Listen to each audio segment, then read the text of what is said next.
My husband refused to let me name our daughter after my late mother. Then I found out why he was so against it. My husband and I have been married for 6 years. We met in college, dated for 3 years, got engaged, did everything the right way. He's a good man. He's always been a good man. That's what made this so hard to understand. I'm currently 8 months pregnant with our first child, a girl.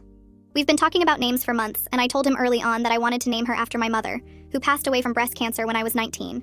Her name was Vivian. It's a beautiful name, and it would mean everything to me to hear it again, to call my daughter by my mother's name, to keep some part of her alive. My husband said no. Not maybe, not let's discuss it, just no. I asked him why, and he said he just didn't like the name. I told him it wasn't about whether he liked it. It was about honoring my mother. And he said he understood that, but the answer was still no. I was hurt. I cried. I asked him how he could be so dismissive of something that meant so much to me, and he just kept saying he was sorry, but he couldn't do it. He wouldn't explain further. This went on for weeks. Every time I brought it up, he shut it down. He suggested other names. He said we could use Vivian as a middle name, but not a first name. I asked why the distinction mattered, and he said it just did. I started to resent him. I told my sister about it, and she said he was being unreasonable and selfish. I told his mother about it, hoping she would talk some sense into him, and she got very quiet on the phone and said she would call me back. She never did. That should have been my first clue that something was wrong. Last week, I decided I was done waiting for an explanation. I told him I wasn't going to drop this, and if he couldn't give me a real reason, then I was going to name our daughter Vivian with or without his blessing. He looked at me for a long time. Then he sat down on the couch and told me to sit next to him. He said there was something he never told me about his life before we met. He said when he was 22, before he transferred to our college, he was in a relationship with a woman. They dated for almost 2 years. He said her name was Vivian. I felt my stomach drop, but I didn't say anything. He kept talking. He said they were serious, that he thought he was going to marry her, that they had talked about having kids together. Then she got pregnant. He said they were scared but happy. They started planning a life together. Then at 5 months, she went into early labor. The baby didn't survive. He said Vivian blamed herself. She fell into a depression so severe she had to be hospitalized. He visited her every day for 2 months. Then one night he got a call from her mother. Vivian had taken her own life. He said he never told me because he didn't know how. He said he spent years in therapy trying to move past it. He said when he met me, he felt like he finally had a second chance at life, and he didn't want to bring that darkness into our relationship. He said hearing that name every single day for the rest of his life, calling our daughter by that name, would break him. He said he knows it's selfish, but he physically cannot do it. He was crying by the end. I had never seen him cry like that before. I didn't know what to say. I still don't. Part of me understands. How could I not understand? He went through something horrific and he's been carrying it alone for years. But another part of me is angry. He kept this from me for our entire relationship. He let me believe he was just being stubborn about a name when really he was hiding an entire chapter of his life. A dead girlfriend, a dead baby, years of trauma I knew nothing about. I asked him why he didn't just tell me the truth from the beginning. He said he was afraid I would look at him differently. I asked him if there was anything else he hadn't told me. He said no. I don't know if I believe him. Now I'm stuck. I can't name my daughter Vivian anymore. I know that. Even if I wanted to, which I don't think I do, I couldn't do that to him after hearing what he went through. But I also can't pretend everything is fine. He lied to me. Maybe not directly, but he hid something massive and let me spend weeks feeling dismissed and unheard when he could have just told me the truth. My sister says I should be grateful he finally opened up. My mother-in-law called me the next day and apologized for not saying anything. She said it wasn't her story to tell. Everyone is acting like I should just move on and focus on the baby. But every time I look at him now, I wonder what else he's keeping from me. I wonder who else knows things about my husband that I don't. I'm 8 months pregnant and I feel like I'm married to a stranger. We haven't talked about names since that conversation. We've barely talked at all. He keeps asking if I'm okay, and I keep saying I need time. I don't know how much time will be enough. I don't even know what I'm waiting for. I spend 3 days moving through our house like we're two people who just met and don't know how to talk yet. He asks if I need him to pick up more prenatal vitamins. I tell him yes. He mentions we should probably install the car seat soon. I nod and say, okay. We eat dinner across from each other, and the only sounds are forks on plates and the hum of the refrigerator. At night, we lie on opposite sides of the bed with what feels like miles between us, even though I can feel the heat from his body. He reaches over once in the dark and puts his hand on my belly when the baby kicks. I let him keep it there for maybe 10 seconds before I shift positions and his hand falls away. The silence feels worse than fighting would be. At least fighting would mean we're still trying to reach each other. This feels like we've both given up on trying. I catch him looking at me sometimes when he thinks I'm not paying attention. He opens his mouth like he's going to say something, and then closes it again. I do the same thing. We're both waiting for the other person to know what to say first. The nursery sits half-finished with paint samples still taped to the wall, and the crib only partially assembled. Neither of us has touched it since that night.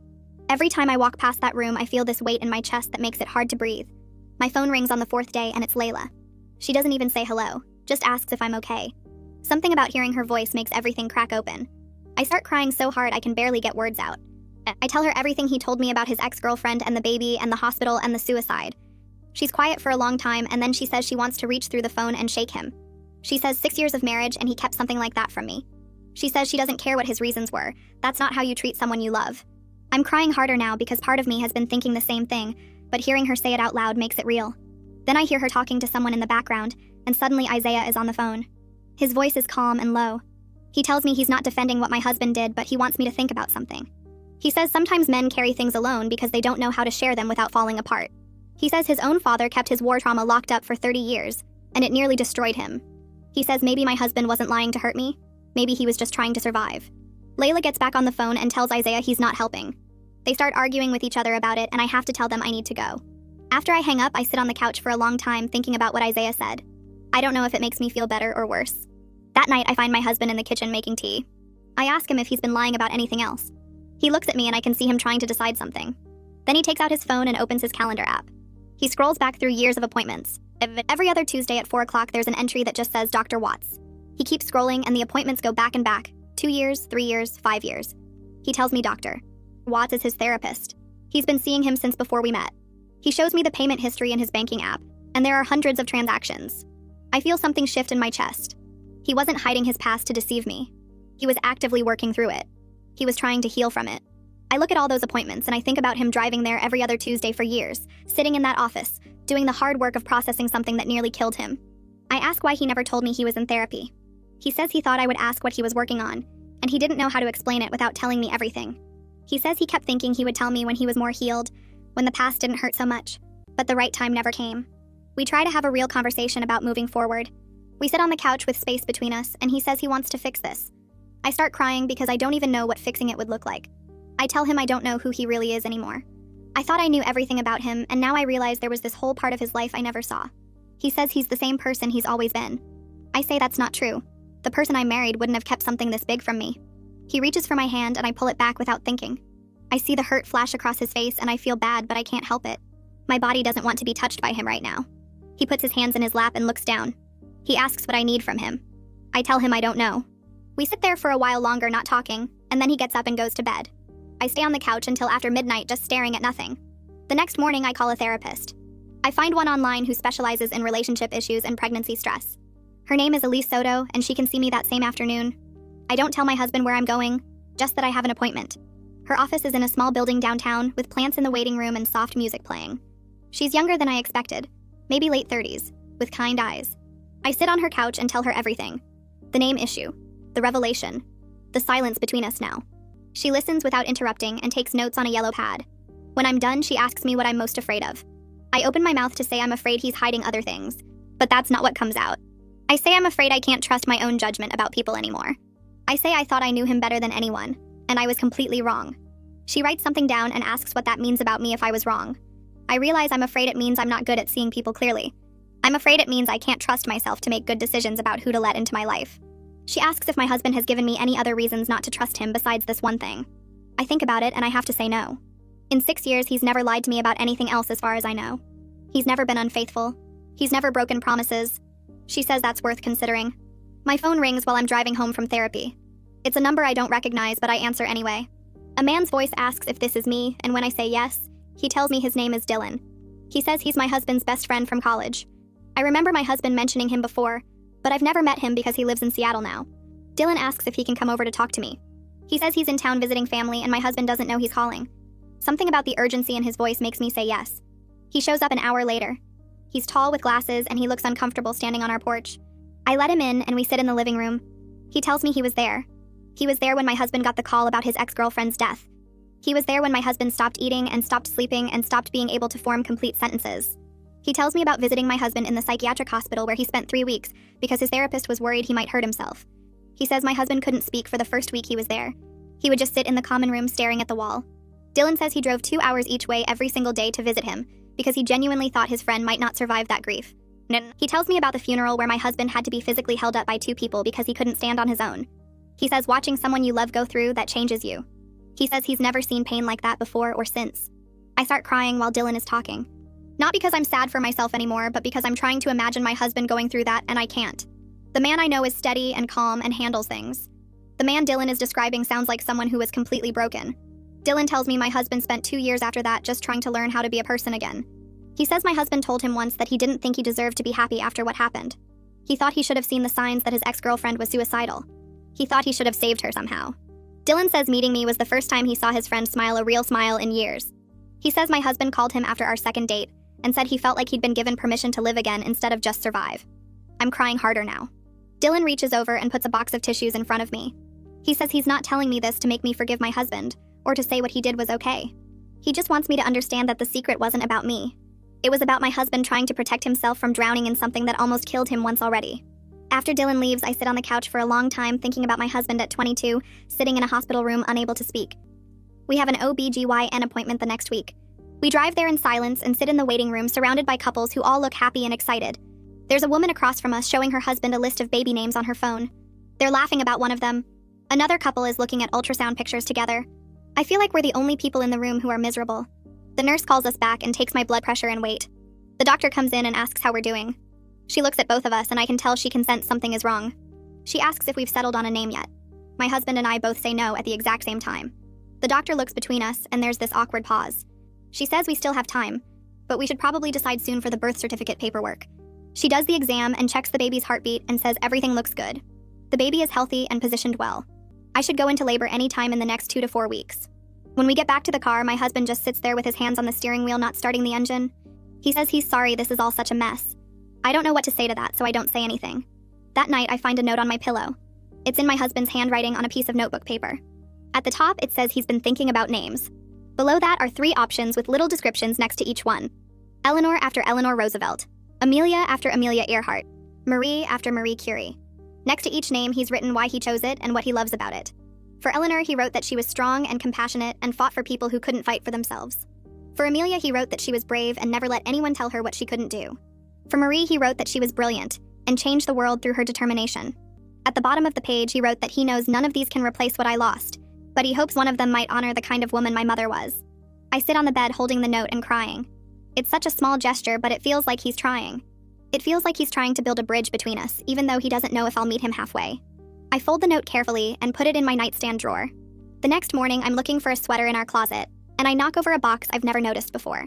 It's pushed way back in the corner behind my husband's winter coats. The lid comes off and sympathy cards spill out across the floor.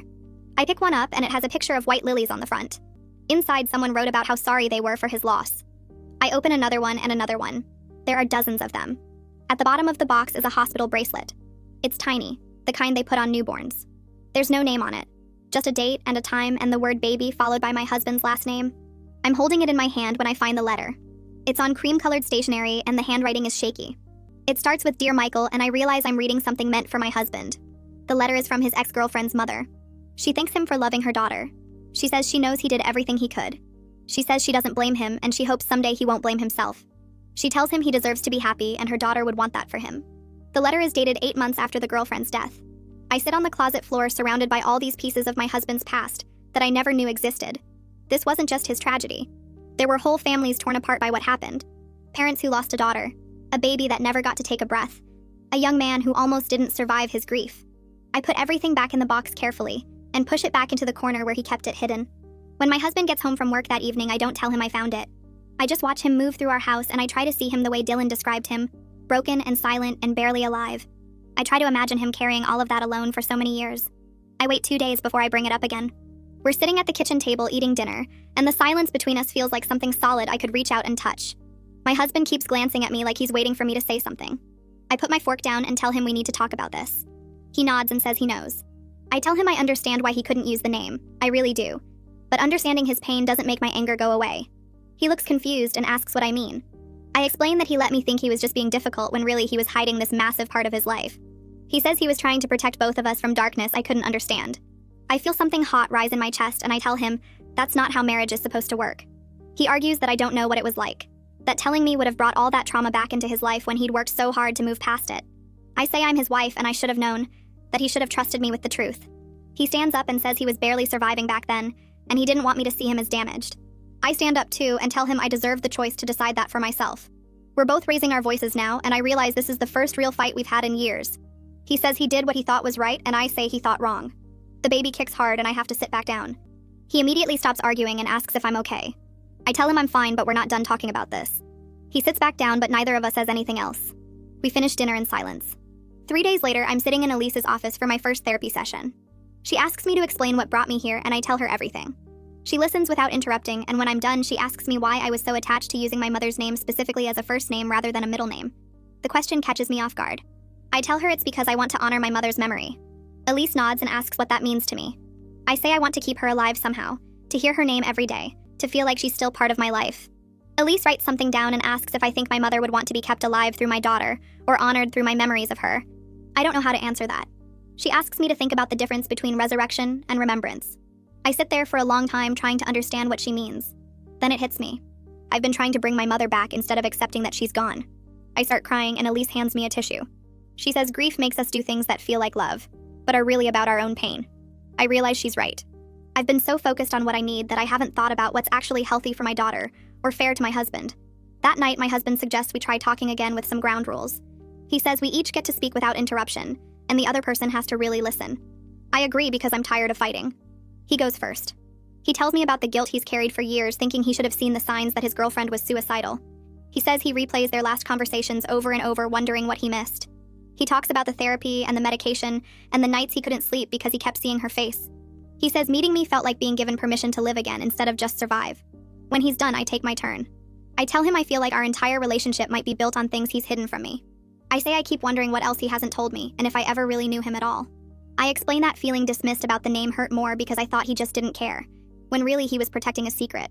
He reaches for my hand across the table and I let him take it. He says there's nothing else he's hiding and he'll prove it to me however he needs to. I want to believe him, but I'm not sure I can yet. 2 weeks go by and things feel almost normal again. We talk more openly and he tells me small things about his past that he never mentioned before. Then his mother calls me, and during the conversation she mentions that she told my husband's brother about the situation. She says it casually, like it's not a big deal. I ask her when she told him and she says right after it happened that she needed someone to talk to about it. I feel something cold settle in my stomach. I hang up and sit on the couch staring at nothing. My husband comes home from work and finds me like that. He asks what's wrong and I tell him about the phone call. He looks confused about why I'm upset. I explain that his mother knew about his past, his brother knows about his past, probably other people in his family know things about him that I don't. The reminder that I'm the last person to know anything about my own husband sends me spiraling backward. He tries to explain that his mother needed support too, and she had to tell someone. I say I understand that, but it doesn't change how it makes me feel.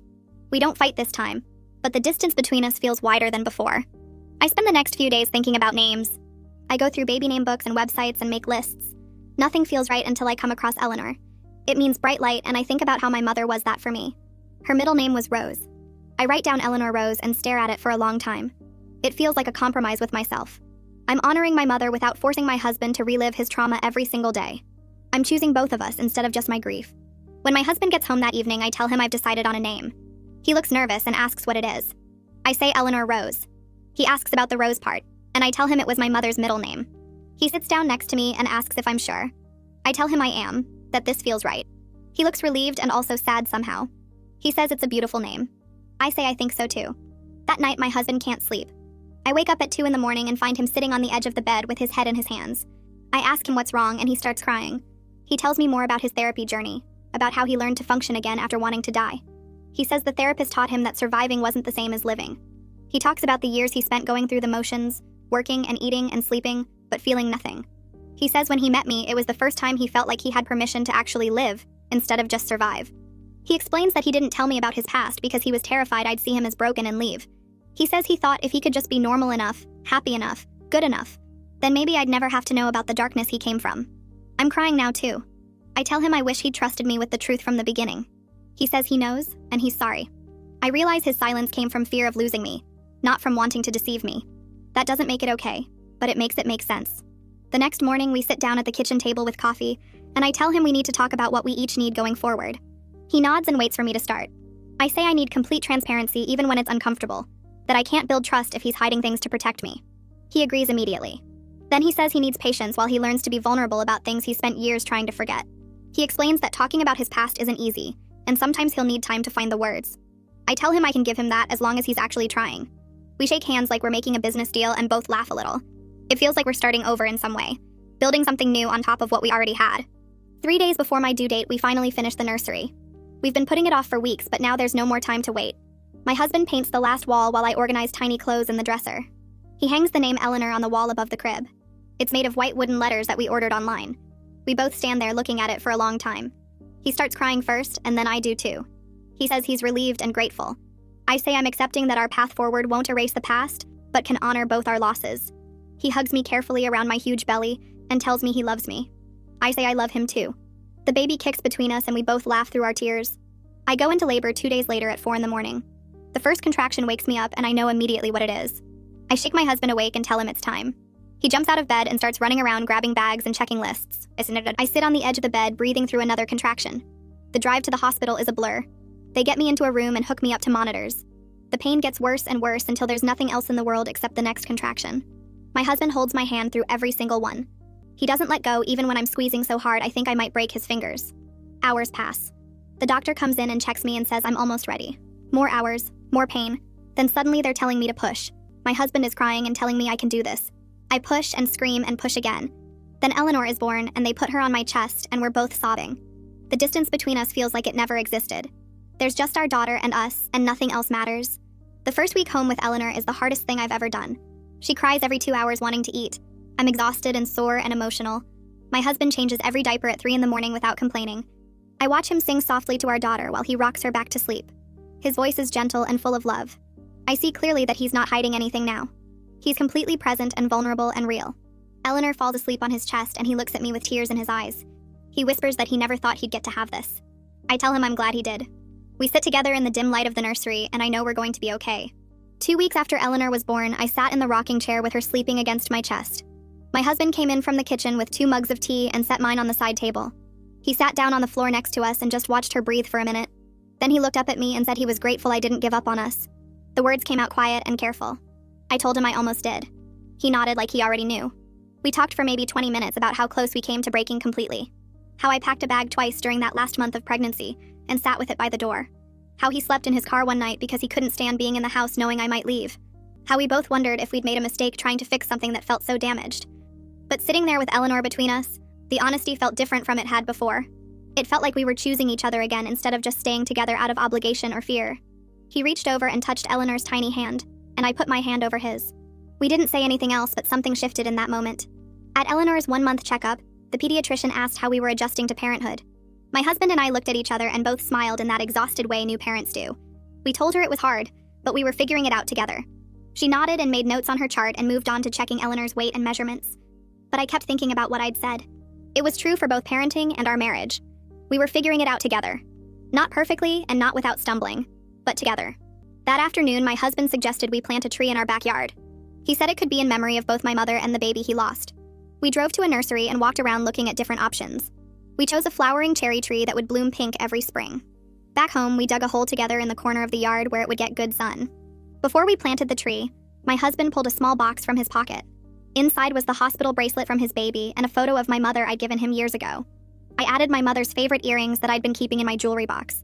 We buried them beneath the tree roots and then filled in the dirt. Standing there looking at what we'd planted, it felt like we were making peace with grief instead of running from it. 6 weeks postpartum, I was feeding Eleanor on the couch when my husband came home from work. He dropped his bag and immediately started playing peekaboo with her. She was too young to really respond, but he kept doing it anyway, making silly faces and hiding behind his hands. I watched them together and felt something settle in my chest. We were going to be okay. Not perfect and not without more hard conversations ahead, but okay. We were choosing honesty now instead of silence. We were choosing vulnerability instead of protection. That felt like the strongest foundation we could possibly build.